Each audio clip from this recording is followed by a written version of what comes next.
আসসালামু আলাইকুম। আমি আবারও ছোট্ট একটা ব্লগ নিয়ে আপনাদের সাথে উপস্থিত হয়েছি।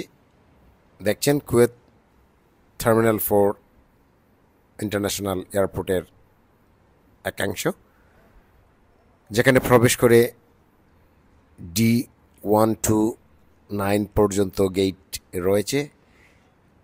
সেই গেটের যে ভাগাভাগির এবং এরিয়ার দৃশ্যটি সাইনবোর্ডের মাধ্যমে আপনাদেরকে দেখানো হচ্ছে।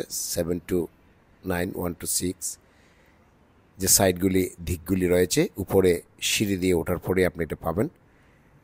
সিঁড়ি দিয়ে উঠেই সিধা করিডোরের ডান দিকে শেষ যখন চলে আসবেন তখন এখানে পাবেন ভিভিআইপি লঞ্চ, যেটা ভেরি ভেরি ইম্পর্টেন্ট পার্সনের জন্যে। আর এখানে এই গাড়িটা রাখা হয়েছে যে প্রিন্স বা মিনিস্টার কেউ আসলে পরে তাদেরকে এই শর্ট জার্নিটা গাড়ি দিয়েই করা হয়। আর এখানে পাশে কিছু ব্রাঞ্চ পালানো আছে, যেটা শোয়ার জন্য অত্যন্ত মনোরম প্লেস। আপনি অনেকক্ষণ অপেক্ষা করলে এখানে এসে শুইতে পারেন।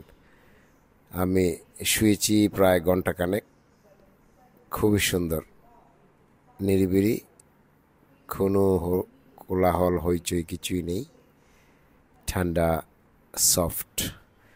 তারপরে চলে আসলাম বাংলাদেশে। এই যে বাংলাদেশ থেকে বের হয়েই যে বাংলাদেশের এয়ারপোর্ট দেখতে পাচ্ছেন, আগে পিছিয়ে আমি আপনাদেরকে ঘুরিয়ে দেখাচ্ছি। এটা হচ্ছে আপনার যাত্রী আসার পরে ভিআইপি লঞ্চ, সেটা দিকে নামতে হয়। তারপরে আহা, এটাকে আমি ইয়েস, এটা আমি চলে যাচ্ছি। তারপরে আপনার পাসপোর্টের সিল মারানোর জন্যে একসাথে প্রায় 4-5টা ফ্লাইট ল্যান্ড করাতে ঈদের ছুটিতে সারা বাংলাদেশের প্রবাসী যারা আছেন, প্রিয় প্রবাসীরা ছুটিতে আসছেন। অনেক ভিড় হয়েছে। দুঃখজনক, এই সিজনে বেল্টে মাল আসতে আপনার অনেক সময়ের প্রয়োজন, প্রায় ঘন্টা দেড়েক নিয়ে নেয়। আমরা তো প্রায় 1.5 ঘন্টা পরে মাল পাইছি। এই তো মাত্র গত 3 তারিখের, এপ্রিলের 3 তারিখের ঘটনা, বুধবার। ব্যাস এয়ারপোর্ট থেকে বের হয়েই হালকা কিছু সৌন্দর্য চোখে পড়লো, ক্যামেরা বন্দিতে আপনাদের সাথে শেয়ার করলাম। মোটামুটি এই দৃশ্যগুলি অত্যন্ত ভালোই লাগে দেখতে, অবকাঠামোর যে এই উন্নতিগুলি। তবে এটা আপনার একটু জায়গা, বেশি না, এটা সামান্য সময় আপনি উপভোগ করতে পারবেন। কিন্তু দুর্গতি যে আমাদের পার্মানেন্ট দুর্গতি, এটা সামনে আছে।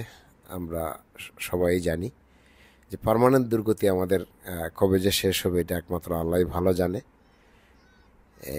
এটা এত সহজে শেষ হইবার না মনে হয়, কারণ মানুষ আইনের প্রতি শ্রদ্ধাশীল না, আর আইনও মানুষের প্রতি সহানুভূতি দেখায় না।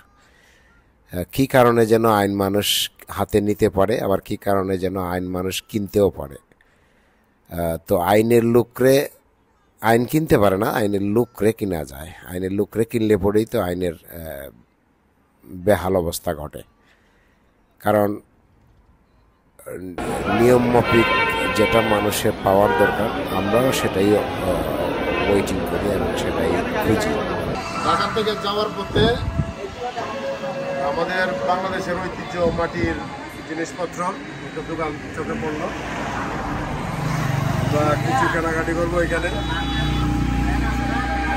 আসলে মাটির ঐতিহ্যবাহী জিনিসের ব্যবহার করার একটা মজাই আলাদা,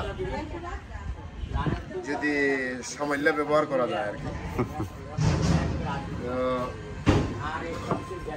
এটা হলো কিনা ফিটার না,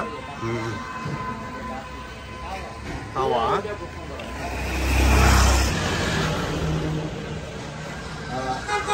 বিভিন্ন জাতের আরো বিভিন্ন রকমের আমরা একটু দেখি।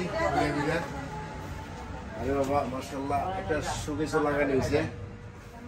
আল্লাহ, সুন্দর।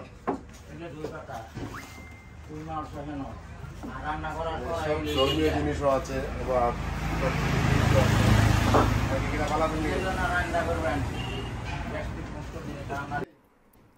মাটির জিনিসপত্রগুলি দেখে খুবই ভালো লাগলো। আসলে চোখ জোড়ানো, দৃষ্টিনন্দন, সুন্দর কারুকাজ করে তারা এখানে বিক্রি করেন।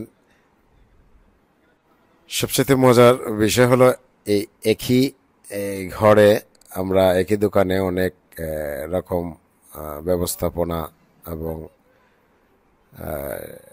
জিনিসপত্রগুলি একসাথে দেখে আরও ভালো লাগলো, যেটা আপনার এক এক প্রকার এক এক টাইপের জিনিস কিনতে গেলে আপনাকে অনেক দিন অপেক্ষা করতে হইতো অথবা অনেক জায়গায় ঘুরতে হইতো। সেই দিক থেকে আমরা বাইচা গেলাম গা, এই দোকানে আমরা সব ধরনের জিনিসই পাইলাম।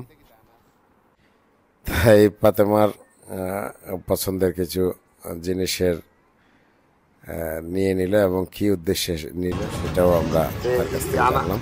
হাটল পাতা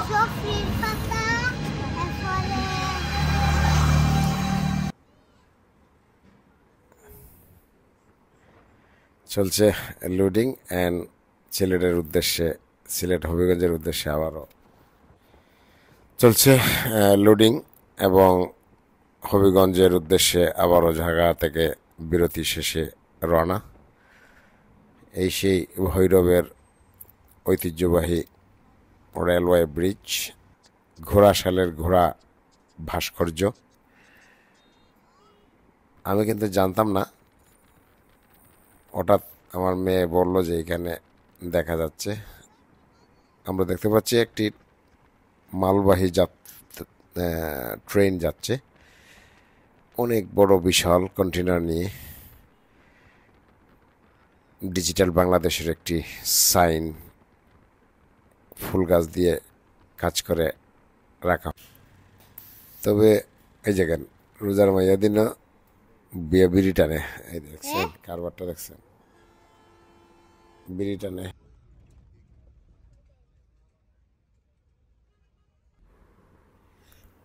এই যে ভাস্কর্যটা, এটা নিয়ে অনেকটা দ্বিধাদ্বন্দ্বে আছে। এটা কিন্তু শাহাদাত না, এটা হচ্ছে জাতির জনকের ভাষণের একটা ভাব। তারপরে সারি সারি খেজুর গাছ, এই জায়গাটা মোটামুটি ভালোই লাগে দেখতে। ওয়াও, এখন তো মোটামুটি বর্ষার সিজন পেরিয়ে আবার আসতেছে, কিন্তু একটা ছোট্ট জাহাজ আমরা দেখতে পেলাম। আবারও আমরা রওনা সিলেটের উদ্দেশ্যে হবিগঞ্জের। ওয়াও, কি সুন্দর না, দেখেন না কি সুন্দর মামনি ফাতেমা। এই দেখো কি সুন্দর ব্রিজ, ভৈরবের ব্রিজ না? খারাপ দাঁড়া, আমি কথা বলতেছি। হ্যালো ফাতেমা, কিছু বলবে নাকি? ওয়াও, দেখছো সাগরের পাশে একটা দ্বীপ, দ্বীপের মধ্যে এখানে মানুষ আছে। দেখো চতুর্দিকে মানুষ, কিন্তু মাঝখানে দ্বীপ, আবার সবুজের সমাহার। যাচ্ছি, আমাদের সাথে কথা বলতে চাও? আমরা Thank you for watching my video.